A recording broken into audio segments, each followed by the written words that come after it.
Chapitre 8. La croissance en Jésus-Christ. La Bible compare à une naissance la transformation du cœur par laquelle nous devenons enfants de Dieu. Ceux qui viennent de se convertir sont des enfants nouveau-nés, qui doivent croître jusqu'à la stature parfaite de Christ. Cette transformation est aussi comparée à la germination de la bonne semence jetée en terre par le cultivateur. De même que le bon grain, ils doivent croître et porter des fruits. Le prophète Ésaïe dit qu'ils seront appelés des térébinths de la justice, une plantation de l'Éternel, pour servir à sa gloire. Ces illustrations tirées de la nature ont pour but de nous aider à mieux saisir les vérités mystérieuses de la vie spirituelle. Toute la sagesse et tout le génie de l'homme sont impuissants à créer la vie. Ce n'est que par la vie que le Créateur leur donne que les plantes et les animaux subsistent de même aussi. Ce n'est que par l'Esprit de Dieu que la vie nouvelle est engendrée dans le cœur des hommes. À moins que quelqu'un ne soit engendré d'en haut, il ne peut participer à la vie que Jésus-Christ est venu donner. Il en est de la croissance comme de la vie. C'est Dieu qui change le bouton en fleur et la fleur en fruit. C'est par sa puissance que la semence se développe et qu'elle produit d'abord l'herbe, puis l'épi, puis le grain tout formé dans l'épire. Le prophète s'exprime ainsi au sujet d'Israël. Il fleurira comme le lys, ils redonneront la vie aux froment, et ils fleuriront comme la vigne. Jésus, de son côté, nous exhorte à considérer comment les lys croissent. Ce n'est ni à leurs soucis, ni à leurs préoccupations, ni à leurs efforts que les plantes et les fleurs doivent leur croissance, mais au fait qu'elles reçoivent ce que Dieu a pourvu pour leur subsistance. Par ses efforts ou ses soucis, l'enfant ne peut rien ajouter à sa taille. Votre zèle et vos labeurs sont tout aussi inutiles en ce qui concerne la croissance spirituelle. La plante et l'enfant croissant s'incorporant les éléments nécessaires à leur subsistance, l'air, le soleil, la nourriture. Jésus-Christ aide à ceux qui se confient en lui. Ce que ces dons de la nature sont à la vie végétale et à la vie animale. Il est leur lumière à toujours. Il est un soleil et un bouclier. Il sera pour Israël comme la rosée. Il sera comme une pluie qui tombe sur un terrain fauché. Il est l'eau vive, le pain de Dieu, qui descend du ciel et qui donne la vie au monde. Par le don ineffable de son Fils, Dieu a entouré le monde entier d'une atmosphère de grâce tout aussi réelle que l'air qui circule autour de notre globe. Tous ceux qui consentent à respirer cette atmosphère vivifiante vivront et croîtront jusqu'à la stature d'hommes et de femmes en Jésus-Christ. De même que la fleur se tourne vers le soleil dont les rayons assurent la symétrie et la perfection, nous devons aussi nous tourner vers le soleil de justice pour que la lumière céleste puisse briller sur nous et que nos caractères se transforment à la ressemblance de celui de Jésus-Christ. C'est l'enseignement que donne Jésus quand il dit « Demeurez en moi, et je demeurerai en vous », comme le sarment ne peut de lui-même porter du fruit s'il ne demeure attaché au cep. Ainsi vous ne le pouvez non plus. Si vous ne demeurez en moi, sans moi vous ne pouvez rien faire. Pour vivre saintement, vous dépendez tout aussi complètement de Jésus-Christ que le sarment dépend du cep pour croître et fructifier. Hors de lui, vous êtes sans vie, vous n'avez aucune force pour résister à la tentation ou pour croître en grâce et en sainteté. En demeurant en lui, en tirant de lui votre vie, vous prospérez et vous n'aurez à redouter ni sécheresse, ni stérilité. Vous serez comme un arbre planté auprès d'un cours d'eau. Bien des gens s'imaginent devoir accomplir eux-mêmes une partie au moins de cette œuvre. Ils ont eu confiance en Jésus-Christ pour le pardon de leurs péchés, mais ensuite, ils veulent faire le bien par leurs propres efforts. Toute tentative de cette espèce est condamnée à un échec. Jésus dit, « Sans moi vous ne pouvez rien faire. » Notre croissance en grâce, notre joie, notre utilité, tout dépend de notre union avec le Sauveur. C'est en étant en communion avec lui chaque jour et à chaque heure. C'est en demeurant en lui que nous pourrons croître en grâce. Il est non seulement l'auteur, mais aussi le consommateur de notre foi. Jésus est le premier, toujours, en tout et partout. Il doit être avec nous, non seulement au commencement et à la fin de notre pèlerinage, mais à chaque pas du chemin. David dit, « J'ai constamment l'Éternel sous mes yeux, quand il est à ma droite je ne chancelle pas. » Comment puis-je demeurer en Jésus-Christ? Demanderez-vous de la même manière que vous l'avez reçu. Comme vous avez reçu le Seigneur Jésus-Christ, marchez en lui. Mon juste vivra par la foi. Vous vous êtes donné à Dieu pour le servir et lui obéir, et vous avez pris Jésus pour votre Sauveur. Vous ne pouviez vous-même faire propitiation pour vos péchés, ni changer votre cœur. Mais vous étant donné à Dieu, vous avez cru qu'il faisait tout cela pour vous, par amour pour Jésus. C'est par la foi que vous êtes devenus la propriété du Christ. C'est encore par la foi que vous devez croître en lui, en donnant et en prenant. Vous devez tout donner, votre cœur, votre volonté, votre service, afin d'obéir à toutes ces demandes. Et vous devez tout prendre, Jésus-Christ, la plénitude de toute bénédiction, votre force, votre justice, votre soutien éternel, afin de pouvoir obéir.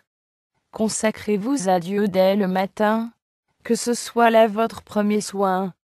Votre prière doit être « Prends-moi, ô Dieu, comme ta propriété exclusive. Je dépose tous mes plans à tes pieds. Emploie-moi aujourd'hui à ton service. Demeure en moi, et que tout ce que je ferai soit fait en toi. » C'est là une affaire quotidienne. Chaque matin, consacrez-vous à Dieu pour la journée. Soumettez-lui tous vos plans, quitte à les délaisser ou à les exécuter, selon qu'il vous l'indiquera. C'est ainsi que jour après jour, vous abandonnant entre les mains de Dieu, votre vie sera de plus en plus façonnée sur celle de Jésus.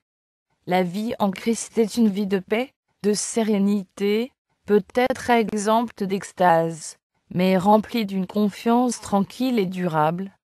Votre espérance n'est pas en vous-même. Elle est en Jésus-Christ.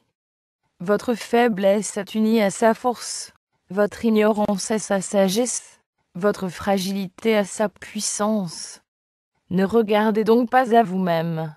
Ne contemplez pas votre personne, mais le Sauveur. Que vos pensées s'arrêtent sur son amour, sur la beauté et la perfection de son caractère. Jésus dans son renoncement, Jésus dans son humiliation, Jésus dans sa pureté et sa sainteté, Jésus dans son amour incomparable, tels sont les thèmes qui doivent faire l'objet de votre méditation. C'est en l'aimant, en l'imitant, en vous reposant entièrement sur lui que vous serez transformés à sa ressemblance. Le Sauveur nous dit « Demeurez en moi ». Ces paroles recèlent une idée de repos, de stabilité, de confiance. Jésus nous fait aussi cette invitation. « Venez à moi, et je vous donnerai du repos ». Le psalmiste exprime la même pensée. Garde le silence devant l'Éternel, et espère en lui. Et Ésaïe nous donne cette assurance. C'est dans la tranquillité et le repos que sera votre salut. Ce repos n'est pas l'inaction. Dans les paroles du Sauveur, la promesse du repos est jointe à l'invitation au travail. Prenez mon joug sur vous, et vous trouverez du repos. Celui qui se repose le plus complètement sur le Seigneur travaillera aussi avec lui, avec le plus de zèle et d'ardeur. Quand votre esprit s'arrête sur le moi, il se détourne de Jésus, la source de toute force et de toute vie, de là l'effort constant de Satan, pour détourner vos regards du Sauveur, et entraver ainsi votre communion avec lui. Il s'efforcera de vous distraire de l'objet de votre contemplation par les plaisirs du monde, par les soucis, les soins et les tristesses de la vie, par les fautes d'autrui, ou même par vos propres fautes et imperfections. Ne vous laissez pas prendre à ces pièges. De nombreuses personnes, réellement consciencieuses et désireuses de vivre pour Dieu, sont trop souvent amenées par l'ennemi à s'arrêter sur leurs fautes et leurs faiblesses. En les séparant ainsi du Christ, il espère emporter la victoire. Ne faisons pas du moi le centre de nos pensées, et ne nous laissons pas envahir par des craintes au sujet de notre salut. Tout cela nous détourne de la source de notre force. Remettez à Dieu la garde de votre âme, et placez en lui votre confiance. Parlez de Jésus, faites-en le thème de vos méditations. Que le moi se perde en lui. Bannissez les doutes, abandonnez vos craintes. Dites avec l'apôtre Paul: si je vis, ce n'est plus moi qui vis, c'est Christ qui vit en moi. Si je vis maintenant dans la chair, je vis dans la foi au Fils de Dieu, qui m'a aimé, et qui s'est livré lui-même pour moi. Reposez-vous en Dieu. Il est à même de garder le dépôt que vous lui avez confié. Si vous voulez vous remettre entre ses mains, il vous rendra plus que vainqueur par celui qui vous a aimé. Quand Jésus-Christ revêtit la nature humaine, il se lia à l'humanité par des liens qu'aucune puissance, sauf la volonté de l'homme lui-même, ne peut rompre. Satan présentera constamment des séductions pour nous inciter à nous séparer volontairement de Jésus. C'est sur ce point que nous avons besoin de veiller, de combattre, de prier afin que rien ne nous amène à choisir un autre maître, ce que nous sommes toujours libres de faire. Mais si nos yeux sont constamment fixés sur Jésus, il nous gardera. En regardant à lui, nous sommes en sûreté. Rien ne peut nous arracher de sa main. En le contemplant sans cesse, nous sommes transformés en la même image, de gloire en gloire, comme par le Seigneur, l'Esprit. C'est ainsi que les premiers disciples parvinrent à la ressemblance du Sauveur. Quand ils entendirent ces paroles, ils sentirent qu'ils avaient besoin de lui. Ils le cherchèrent, le trouvèrent et le suivirent. Ils l'accompagnèrent à la maison, à table, dans leur chambre particulière, dans les champs. Ils étaient avec lui comme des élèves avec leur maître, recevant chaque jour les vérités qui tombaient de ses lèvres. Comme des serviteurs, ils attendaient ses ordres pour connaître leurs devoirs. Les disciples étaient des hommes de la même nature que nous. Comme nous, ils devaient lutter contre le péché, et avaient besoin de la grâce divine pour suivre le sentier de la sainteté. Jean lui-même, le disciple bien-aimé, celui en qui on retrouve le plus parfaitement reproduite l'image du Sauveur, ne possédait pas naturellement la douceur qui devait le caractériser par la suite. Non seulement il était impétueux et ambitieux, mais encore impérieux et irritable sous l'offense. Toutefois, à mesure que le caractère divin se révéla à lui, il eut conscience de ses imperfections, et en fut humilié. La force et la patience, la puissance et la tendresse, la majesté et la douceur qu'il contemplait dans la vie quotidienne du Fils de Dieu, remplissaient son cœur d'admiration et d'amour. Jour après jour, son âme était attirée vers le Christ, et le moi finit par être absorbé par l'amour de son maître. Son caractère susceptible et ambitieux céda à la puissance de Jésus. Son cœur fut changé par l'influence régénératrice du Saint-Esprit. L'amour du Sauveur transforma son caractère. C'est là le résultat certain de l'union avec Jésus. Il renouvelle tout l'être de celui, dans le cœur duquel il habite. Son esprit et son amour touchent le cœur, subjuguent l'âme, et élèvent les pensées et les désirs vers le Dieu du ciel. Après l'ascension du Christ, ses disciples conservèrent le sentiment de sa présence. C'était une présence personnelle, pleine d'amour et de lumière. Le doux maître qui avait marché, conversé et prié avec eux, qui avait adressé à leur cœur des paroles de consolation et d'espérance, avait été enlevé du milieu d'eux pour s'en aller au ciel. Pendant que son message de paix était encore sur ses lèvres, et que les accents de sa voix frappaient encore leurs oreilles. Voici, je suis avec vous tous les jours. Jusqu'à la fin du monde, il avait été accueilli par une nuée d'anges, était monté au ciel revêtu de notre humanité. Les disciples le savaient devant le trône de Dieu, toujours leur ami et leur sauveur. Ils savaient que sa sympathie n'avait pas varié, qu'il s'identifiait toujours avec l'humanité souffrante. Au milieu des cours célestes, les mains percées, le côté blessé, les pieds meurtris, il plaidait en faveur de notre race déchue la vertu du prix payé pour s'y racheter. Il le savait monter au ciel pour leur préparer des places, et revenir ensuite les prendre avec lui. Lorsqu'ils se réunirent après l'ascension, ils étaient impatients de présenter leur requête au Père au nom du Fils. Respectueusement prosternés dans l'attitude de la prière, ils répétèrent ces paroles. Ce que vous demanderez au Père en mon nom, il vous le donnera. Demandez, et vous recevrez, afin que votre joie soit parfaite. Redoublant de foi, ils s'écrièrent, Christ est mort. Bien plus, il est ressuscité, il est à la droite de Dieu, et il intercède pour nous. À la Pentecôte, ils reçurent le Consolateur au sujet duquel Jésus avait dit, il sera en vous, ajoutant, il vous est avantageux que je m'en aille, car si je ne m'en vais pas, le Consolateur ne viendra pas vers vous. Mais, si je m'en vais, je vous l'enverrai. À partir de ce moment, Jésus allait demeurer à toujours, par son esprit, dans le cœur de ses disciples.